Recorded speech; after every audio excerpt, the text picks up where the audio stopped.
bantuan kepada warga masyarakat. Situasi ekonomi sekarang makin sulit, sehingga kita sama-sama berbagi.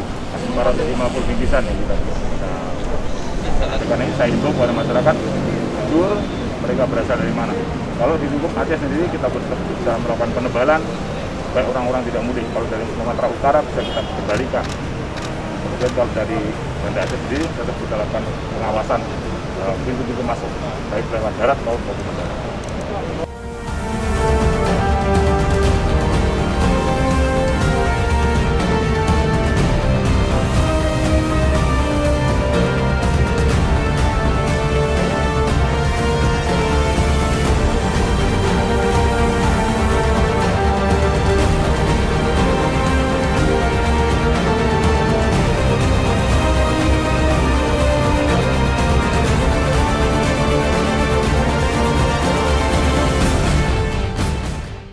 Kasih Bapak Kapolda ya, saya terima kasih banyak kasih Bapak.